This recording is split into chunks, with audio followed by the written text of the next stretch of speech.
Well. So Liz Cheney is dropping out of the U.S. Senate race because concerns for family illness.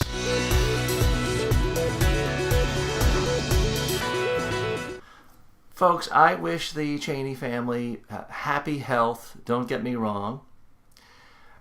But forgive me if I'm a bit suspicious of Liz Cheney's explanation as to why she's dropping out of the United States Senate race because of, quote, concerns over family illness.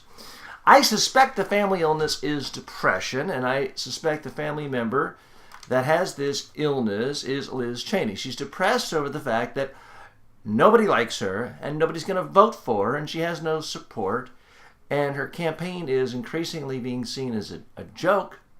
The so-called family name, Cheney, well, it may be held in a little higher esteem in Wyoming, but it's still not a name people are clamoring, saying, I really wish more Cheneys would hold power in America.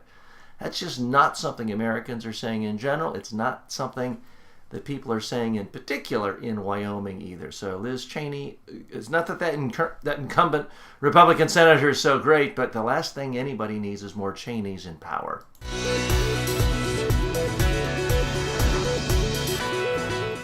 A little bit of nastiness caught my eye over the weekend. Peggy Noonan talking about the mayor of New York City. She called him a Sandinista. Now, she quickly backtracked, realized that was a bit much.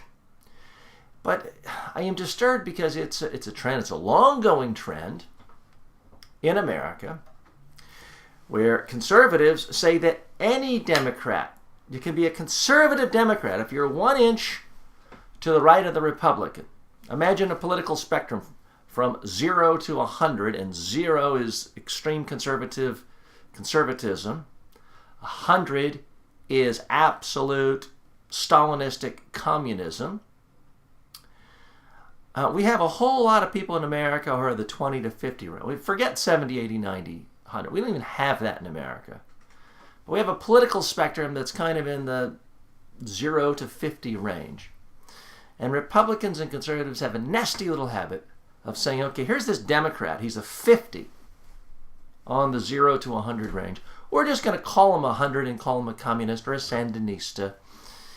And what this does is it just shuts down debate.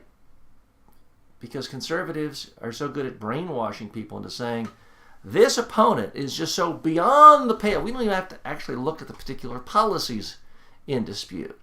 We don't have to look at this person's ideas because the person is so extreme, so despicable, we don't even have to deal with it. And that's what's going on with Peggy Noonan calling the mayor of New York City a Sandinista. That's why Republicans insist on calling Obama a Marxist, a socialist.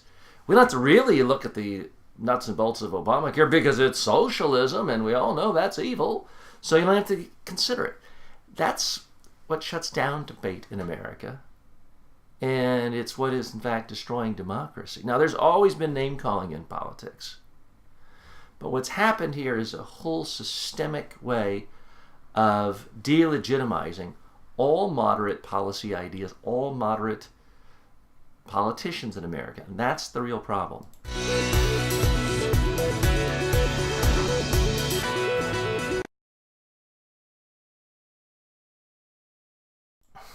So there's a story that's getting a lot of attention on Facebook, liberal blogs elsewhere. Apparently there's a columnist for some gun magazine who basically questioned the idea of the Second Amendment. He was quickly fired.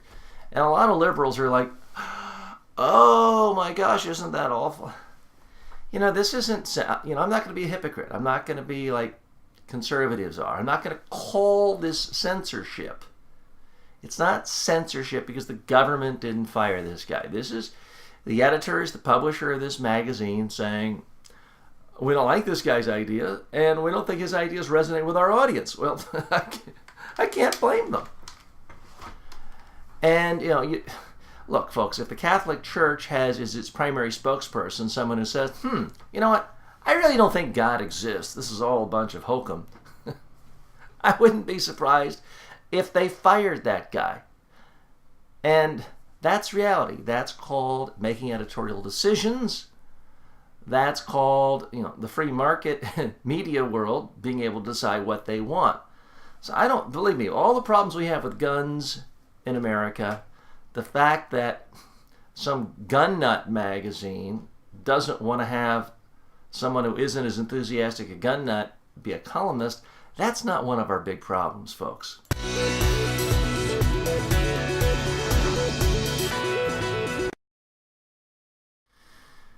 Folks, I am increasingly sickened by what's going on at MSNBC. Now, I told you a couple of weeks ago I'm never watching MSNBC again, and it's not in my house. I'll tell you that.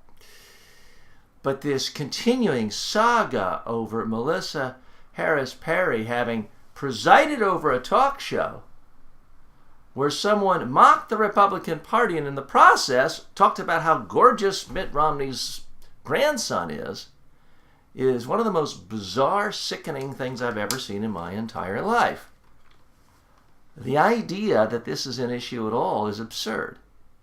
As I pointed out in a commentary last week, it is incredibly legitimate for any pundit to point out Mitt Romney, as a grown man, publicly said he believed in the idea that blacks were not human beings, that they did not have souls, for those of you who believe in souls. And this was his publicly stated position as an adult, full human being, as an endorsing member of the Mormon Church. And it wasn't until 1978 that the Mormon Church says, maybe blacks are not despicable pond scum. Maybe they're not subhuman. And at that point, they kind of sort of say, okay, black people, we'll accept you to some degree. So for someone to point out that, what seems a bit different in this picture of a whole passel of Mormons and one black face, I think is, believe me, not only is it fair commentary, it's delicate and polite. So we seem to be living in a new age where conservatives can say anything they want about any Democrat, no matter how moderate, how conservative the Democrat is. A conservative or a Republican can say this person is a socialist, a communist, an extremist, believes in no family, and they can smear, slime, vilify, mock any Democrat, any liberal in any way, shape, or form. But conservatives are not allowed to talk about, liberals and Democrats are not allowed to talk about conservatives. It might hurt their feelings. We're not allowed to connect two and two together, as Martin Bashir did, to show logic, how someone might be hoisted on their own petard. As in the case of Sarah Palin, we're not allowed to make fun of somebody. We're not allowed to talk about irony. We're not allowed to use hyperbole, because conservatives might get their feelings hurt. And I'll tell you right now, a lot of Democrats are playing right into it. Where I fault Melissa Harris Perry is this apology. Why is she apologizing? You're doing nothing but empowering conservatives, emboldening them, making them realize, hey, we can play this political correctness sham game on liberals all day long, and they're such cowards, they're such weenies, they'll fall for it every single time. So I'm continue to be disgusted by MSNBC. Conservatives are doing their thing. I mean, you expect them to be sleazy, intellectually dishonest, scammy, disingenuous, and make cheap shots. I mean, that's by their nature. You can't expect them to do anything else. But I do have higher expectations for liberal commentators and so-called liberal media outlets, and I'm thoroughly disgusted by that particular talk show host and that talk network.